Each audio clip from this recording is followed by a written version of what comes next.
The angels, the children of heaven, saw these women and were filled with desire. They said to each other, "Let's choose wives from among the daughters of men and have children with them."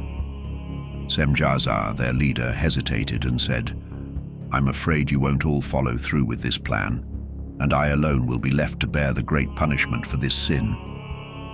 But they all responded, "Let's swear an oath together and bind ourselves to this plan, so no one backs out." So they all swore together, binding themselves with a solemn promise. There were 200 of them in total, and they descended to earth during the days of Jared, landing on the summit of Mount Hermon. They named it Mount Hermon because they had sworn and bound themselves with an oath there. These are the names of their leaders: Semiazaz, their chief, Arakiba, Ramel, Kokabiel, Tamiel, Ramiel, Danel, Ezekiel, Barakijal, Asael, Armaros, Batarel, Ananel, Zakiel, Samsapeel, Satarel, Turel, Jomjael, and Sariel. These were their captains, each commanding groups of 10. Together with these leaders, the rest of the angels took wives from among the women of earth. Each chose one, and they entered into them, defiling themselves. They taught these women magic spells, charms, root cutting, and introduced them to the knowledge of plants. The women became pregnant and gave birth to enormous giants whose height reached thousands of feet. These giants consumed all of humanity's resources, and when humans could no longer provide for them, the giants turned against humanity and began to devour them. They sinned against birds, beasts, reptiles, and fish, and even began to eat each other's flesh and drink blood. The earth itself cried out, accusing the lawless ones. Azazel taught humanity how to make swords, knives, shields, and breastplates.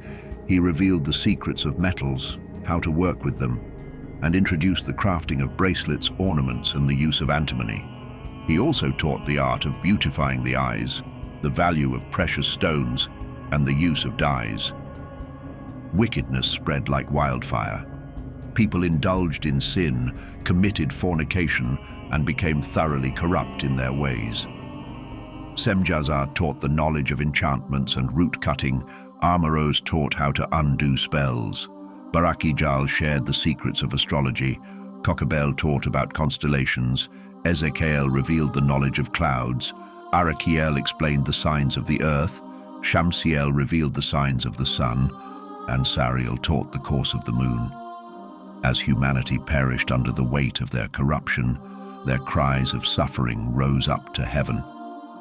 Michael, Uriel, Raphael, and Gabriel looked down from heaven, and what they saw broke their hearts. Blood flowed across the earth, and lawlessness spread like a plague. They turned to each other in despair and said, "The earth, once peaceful and uninhabited, now cries out with the voices of the suffering. Their cries have reached the very gates of heaven, begging for justice." The souls of humanity were pleading to the holy ones in heaven, asking, "Please take our case before the Most High." In anguish, the angel spoke to the Lord, saying, "O Lord of lords, God above all gods, King of kings, your glorious throne has stood for all generations, and your name is holy and blessed forever. You are the creator of everything, and all things are under your control. Nothing can be hidden from you, for you see all.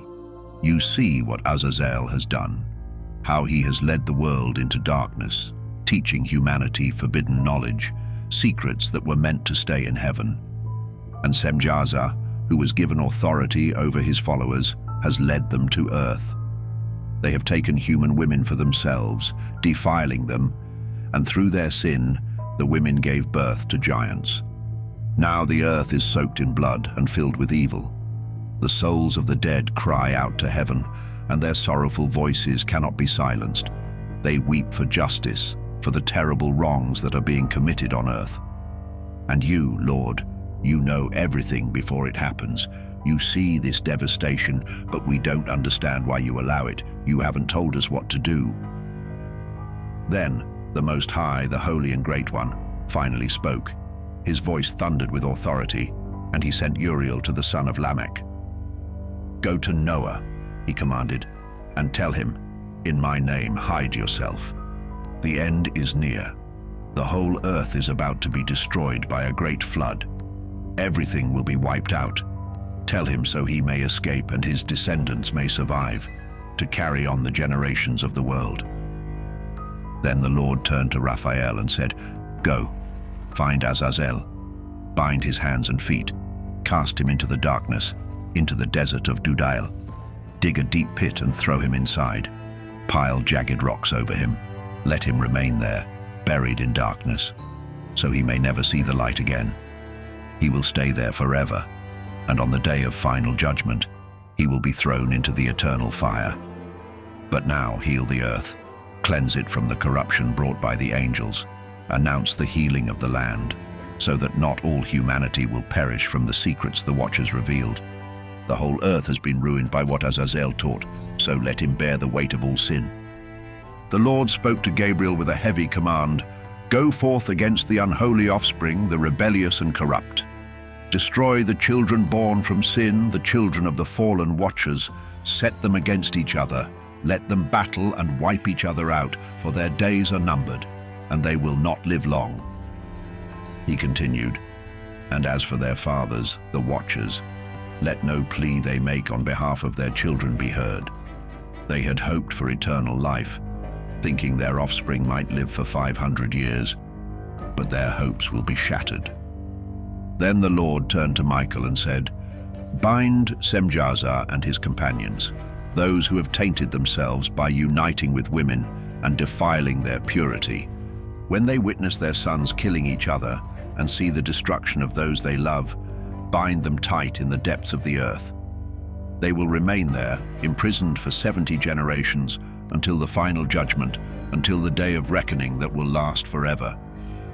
On that day, they will be thrown into the fiery abyss, into torment and eternal imprisonment, where they shall never be free. Anyone condemned to destruction will be bound with them, sharing their fate for all generations to come.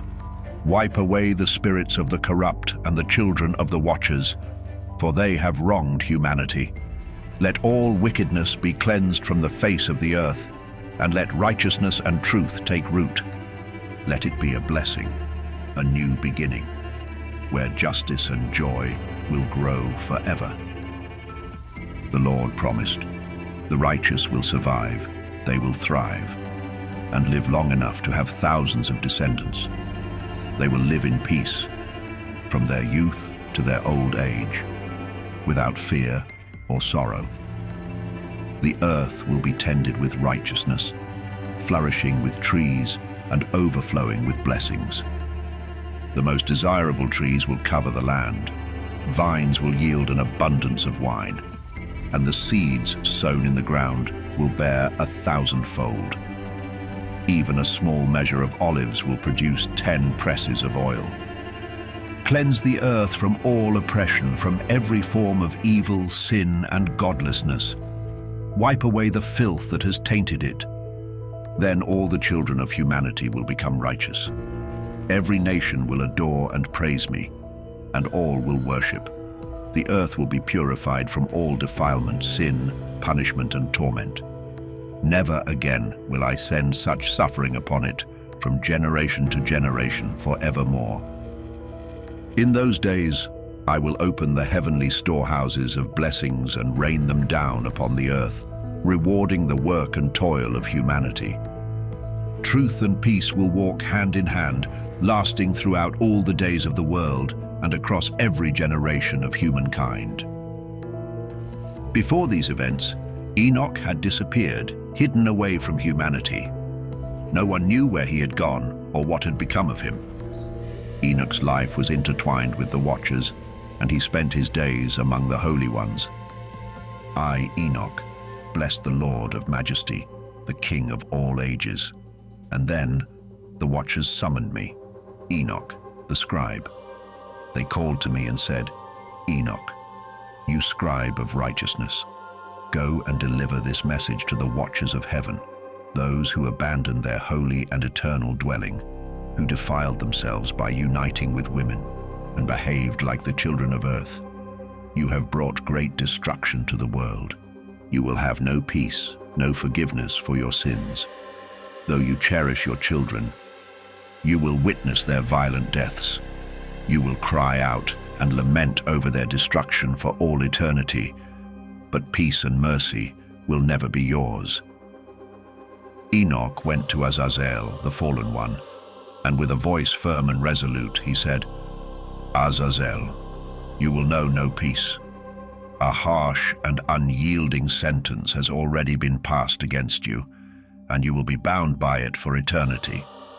You will find no mercy, no request will be granted to you.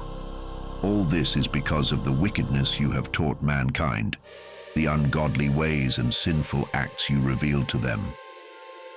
Enoch then gathered all the fallen watchers and spoke to them together. A deep fear took hold of them, and they trembled, gripped by terror. Desperate, they pleaded with Enoch, asking him to write a petition for them, to beg for forgiveness on their behalf. They hoped he could read their plea in the presence of the Lord of heaven, for they could no longer lift their faces to the heavens in shame, unable to speak to him after being condemned for their sins. Their guilt weighed down on them like chains. So Enoch did as they asked. He wrote their plea for forgiveness, carefully recording each of their spirit's desires and their deeds, asking for mercy and the extension of their days. A decree has been sent forth from the very presence of the Lord. Those who dwell on the earth are marked for ruin, for they have uncovered forbidden knowledge. They have learned the hidden secrets of the angels, the violent ways of the Satans, and have tapped into powers never meant for man. They have mastered sorcery and witchcraft, and they have created molten images that curse the earth. He spoke of the mysteries they had stolen. They have drawn silver from the dust of the earth, discovered the origin of soft metals, and yet lead and tin, unlike the others, spring forth from a fountain deep within the earth. This fountain is guarded by an angel, a being of immense power and authority. Then Enoch took Noah by the hand, lifting him from the ground. Go now, my son, for I have sought the Lord of spirits concerning this chaos that stirs the earth. His reply was clear. Their judgment is sealed, and it shall not be delayed. Because of the sorceries they have unearthed, and the darkness they have embraced, the earth and all who dwell upon it will be swept away in destruction. With a grave tone, Enoch revealed the fate of those who had transgressed. These sinners have no hope of repentance. They are damned for eternity, for they have unveiled what was meant to remain hidden. But fear not, Noah, for the Lord of spirits knows you are pure, untouched by this corruption. You are guiltless in his eyes. Enoch's voice softened, filled with both sorrow and hope. The Lord has chosen your name to dwell among the holy. He will preserve you, even as the earth falls to ruin. And from your line a legacy shall rise, a royal and righteous seed, destined for great honor. A fountain of righteousness shall spring forth from your descendants, beyond measure and for all time. Then Enoch showed Noah the angels of punishment, fierce and ready, prepared to unleash the powers of the deep waters beneath the earth. They stood waiting to bring judgment and destruction upon all who walked the land. But the Lord of spirits held them back, commanding the waters to remain in check, for the time had not yet come. And so Noah departed from the presence of his grandfather, burdened with the knowledge of what was to come. In the days that followed, the word of God came to Noah. It was a voice like thunder, yet tender with love. Noah, your fate has come before me, blameless and pure. You are a man of love and righteousness. Even now the angels are building a great wooden structure. When their task is complete, I will lay my hand upon it and bless it. From this vessel, the seed of life will emerge, and the earth will be renewed. God's promise was firm. Your descendants shall be established forever. They will spread across the earth, not in desolation, but in abundance. They will be fruitful and multiply, and my blessing will rest upon them generation after generation. Then God spoke of the fallen angels. Those who have brought unrighteousness upon the earth will be cast into the burning valley, the same valley your grandfather Enoch once showed you. It lies in the west, among the mountains rich with gold, silver, iron, and the soft metals of tin and lead. There, a great upheaval will take place, the very waters themselves convulsing with fire. The molten metal will pour forth, and from it will rise a stench of sulfur, joining the burning waters of the valley where the fallen angels are condemned. Noah saw the vision clearly, a valley of fire and flowing streams of molten metal, where those who led mankind astray would be punished for all eternity. But the waters that flowed through the valley would also serve a strange dual purpose. For the kings and the mighty, those who still walked the earth in pride, the waters would bring healing to their bodies. Yet even as their flesh was soothed, their spirits would be tormented, for they had denied the Lord of spirits. Each day they would see their punishment, and yet refuse to believe in his name. As the flames consumed their bodies, the torment of their spirits would grow, changing forever, in proportion to their suffering. Before the Lord of spirits, no word would go unjudged. Their fate was sealed, for they had followed the desires of their flesh and denied the Spirit of the Lord. In that day, the waters themselves would transform. When the fallen angels were punished in the fiery streams, the waters would grow cold. The springs of healing would turn bitter, and those who once sought refuge in their warmth would find only ice. Noah heard the archangel Michael declare, "This judgment upon the angels is a testimony for the kings and rulers of the earth. They have sought these waters for the healing of their bodies, but they will not see, nor will they believe that these same waters will one day burn with unquenchable fire, a fire that will consume them for eternity." In the aftermath of the judgment, my revered grandfather Enoch, with deep solemnity, bestowed upon me the sacred teachings inscribed in the Book of Parables.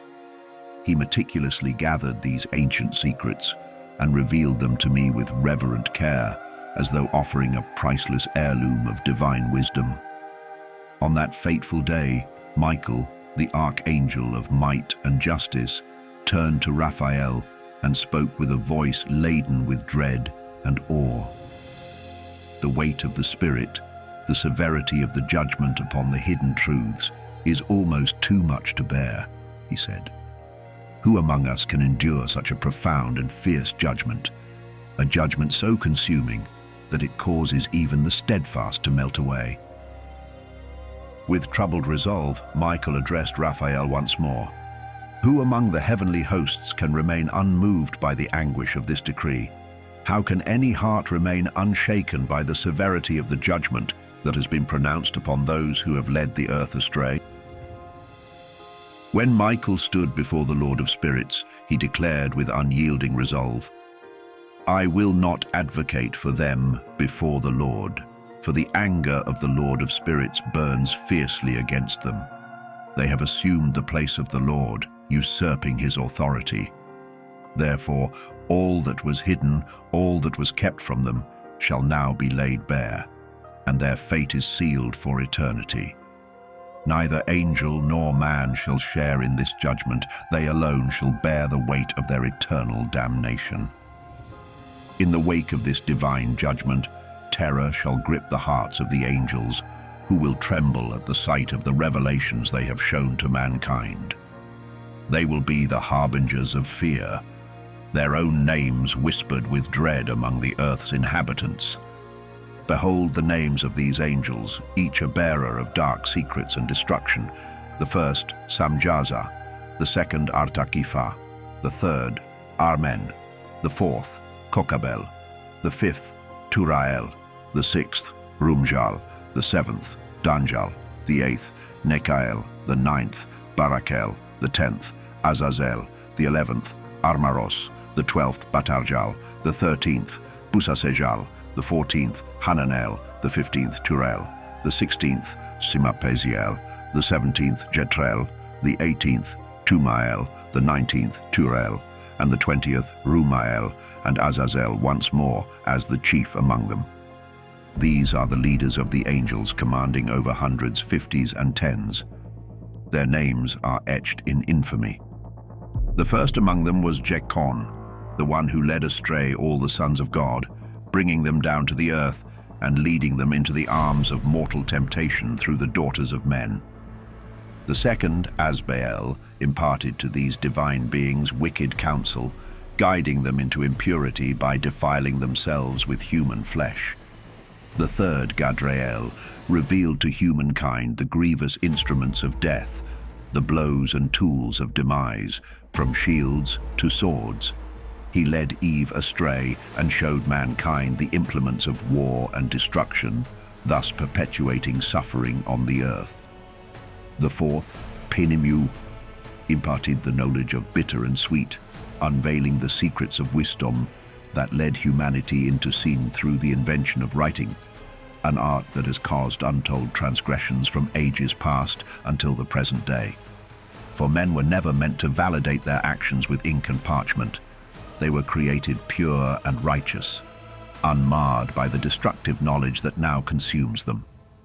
The fifth angel, Kasdejar, unveiled to humankind the malevolent strikes of spirits and demons, including the fatal smitings of the unborn in the womb, the serpent's bites, and the harms caused by the scorching heat. His revelations brought about the torment of spirits and bodies alike.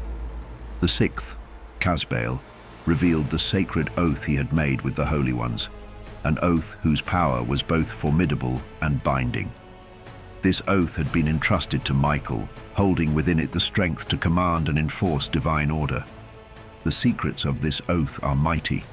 It was through this oath that the heavens were established before the world was made, and the earth was founded upon the waters. Beautiful springs emerged from the secret recesses of the mountains, and the seas were set with boundaries that it dare not transgress. The depths were secured, the sun and moon kept their course, and the stars completed their cycles, all by the power of this oath. The spirits of water, winds, and all elements were bound by it, and their paths were preserved from corruption. The voice of thunder, the light of lightning, the chambers of hail and frost, and all elements of weather give thanks and glorify the Lord of spirits eternally, for they are preserved by this oath. Great joy fills their hearts as they bless and extol the name of the Son of Man, who has been revealed and now sits upon the throne of glory. Let's start with Azazel. Among the 200 watchers, his name stands out, and for good reason. Azazel introduced humanity to metallurgy, teaching us how to forge weapons from iron and bronze. This was a lesson in dominance. With weapons, humans no longer needed to rely on brute strength or sheer numbers. Power could now be wielded by those who controlled the tools of war. Battles became bloodier, and conflicts escalated as tribes fought for territory, resources, and revenge. Weapons brought power, and power bred violence. But Azazel didn't stop there. He also revealed the secrets of adornment. Jewelry, makeup, and other symbols of beauty became widespread. What might seem harmless today was, in ancient times, a revelation. These gifts bred vanity and desire, fueling envy, seduction, and manipulation. The Watchers had introduced humanity to a world where appearance could be a weapon as dangerous as any blade. While Azazel shaped the Earth's physical tools, another Watcher, Kokabiel, turned humanity's eyes to the heavens. He taught us astrology, the study of the stars, and the secrets of celestial movements. To early humans, this was revolutionary. The heavens, once an unknowable expanse, now became a cosmic map, one that could predict seasons, navigate lands, and even foresee future events. But with this knowledge came another temptation, the desire to control fate. Amaras taught the art of enchantments and curses, introducing humanity to the world of sorcery. These teachings opened doors to manipulating the natural world and other people. Magic, once hidden in the shadows, became a tool wielded by those seeking power. At first, these gifts seemed like blessings. Agriculture flourished, societies became more organized, and humanity began to assert control over its environment. The Watcher's knowledge laid the foundation for early civilizations. But this progress came at a cost. Weapons led to war. Vanity drove corruption. Magic and astrology, once tools of wonder, became sources of fear and manipulation. The Book of Enoch describes how the greatest consequence of the Watcher's rebellion was the creation of the Nephilim. These hybrid beings, born of forbidden unions between angels and humans, were giants in every sense of the word. Their physical size was matched only by their appetites for food, for power, and for destruction. The Book of Enoch describes how the Nephilim consumed the earth's resources, turning fertile lands into barren wastelands. Their presence disrupted the balance of nature itself, leaving devastation in their wake. It wasn't just the Nephilim's physical dominance that terrified humanity. It was their moral corruption. The Nephilim were said to have inherited the worst traits of both their angelic and human parents: arrogance, greed, and a thirst for control. They were tyrants, and their reign of terror pushed humanity to the brink. As humanity spiraled into chaos, the heavens could no longer remain silent. The Watcher's rebellion had not only corrupted the earth, but defied the very order of creation. Their gifts had unleashed war, greed, and destruction. Their offspring, the Nephilim, consumed the world's resources and spread violence across the land. The earth groaned under the weight of their sins, and God's judgment was inevitable. The Book of Enoch tells us that God, seeing the devastation wrought by the Watchers and their children, summoned his most powerful archangels to intervene. Michael, Gabriel, Raphael, and Uriel were tasked with restoring balance. Their mission was clear: punish the Watchers, cleanse the earth, and ensure that such rebellion would never happen again. The first target was Azazel. As the architect of humanity's corruption, teaching the secrets of weapons, vanity, and forbidden knowledge, his punishment was swift and severe. Azazel was bound hand and foot and cast into a dark, jagged pit beneath the earth. The archangels covered him with sharp stones, sealing him in an eternal prison. There he would remain, blinded by darkness, until the day of judgment, when he would face his ultimate fate. Samyaza, the leader of the Watchers, was no less culpable. Though he had not shared as much knowledge as Azazel, he had orchestrated the rebellion and led his brethren into sin. Unlike Azazel, who brought tangible tools of war, Penemu's gift was subtle yet transformative: the art of writing. Before Penemu's descent, humanity relied solely on oral traditions to pass down its knowledge. Stories were fleeting, lost with the passage of generations. But Penemu introduced the written word, a tool that could preserve ideas indefinitely. With this gift came the power of memory, culture, and history. Humanity began to record its achievements, map its lands, and inscribe its laws.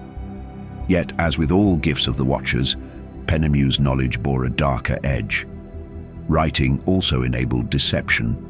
Lies could be etched in stone, conspiracies plotted in ink, and propaganda disseminated across tribes. The truth, once mutable only by memory, became something that could be manipulated by those who wielded the pen. Some legends suggest that Penemu lamented his gift, watching as humanity twisted his creation for selfish ends. In the shadows, he whispered warnings, but they went unheeded. When the archangels descended to deliver divine judgment, Penemu's punishment was to wander the void, with his voice silenced forever, a tragic irony for the scribe of humanity. Sariel, whose name means command of God, was a celestial guide tasked with teaching humanity the secrets of the cosmos. In the age before telescopes and compasses, he revealed the movements of the stars, the cycles of the moon, and the rhythm of celestial time. Sariel's teachings allowed early civilizations to navigate vast oceans, plant crops in sync with the seasons, and gaze upward with a sense of purpose and wonder. But as humanity's understanding of the heavens grew, so did its arrogance. The stars, once symbols of divine mystery, became tools of control. Kings consulted astrologers to foretell wars. Priests manipulated lunar and solar eclipses to solidify their power. The cosmic balance Sariel sought to share was corrupted by humanity's thirst for dominion. His teachings, once intended to illuminate the divine, were used to forge chains of fate. Sariel's fate is also shrouded in mystery. Some traditions claim he was cast into the abyss alongside Samiaza and Azazel, bound in chains beneath the earth. Others whisper that he still roams the skies, a restless spirit, mourning the stars he once hoped would guide humanity to enlightenment. Tamiel, or the perfection of God, was the guardian of the deep. His domain was the waters, the oceans, rivers, and the unseen depths of the earth. Tamiel taught humanity the mysteries of water, revealing how to harness its power for survival and prosperity. From irrigation to the first rudimentary boats, his gifts transformed fledgling societies into thriving communities. Yet Tamiel's lessons extended beyond the practical. He spoke of the sacred nature of water and how it could cleanse the soul and connect humanity to the divine. But in humanity's hands, even this gift was corrupted. Rituals meant for purification became tools of coercion. Rivers were poisoned in war, and the seas were seen not as sacred, but as realms to conquer. Tamiel's betrayal of his heavenly mission was subtle, his descent gradual. His fascination with humanity's ingenuity blinded him to their greed. When the Nephilim rose, consuming the earth's resources, Tamiel bore witness to the devastation wrought by his teachings. His punishment was said to be unique. Bound beneath the ocean he once cherished, Tamiel is condemned to hear the endless cries of the waters he betrayed. Perhaps the most enigmatic of the forgotten watchers is Gadriel, and his story is remembered only in fragments. Unlike his brethren, Gadriel's gift to humanity was not one of creation, but of destruction. He is often blamed for introducing humanity to the concept of warfare, teaching them strategies of battle and the crafting of fortifications. But his influence went deeper. Gadriel's name is also linked to temptation. Some accounts suggest he was the one who whispered to Eve in the Garden of Eden, planting the seed of defiance that would echo through history. Whether this tale is literal or metaphorical, it speaks to his role as a manipulator and a figure who blurred the lines between divine will and human choice.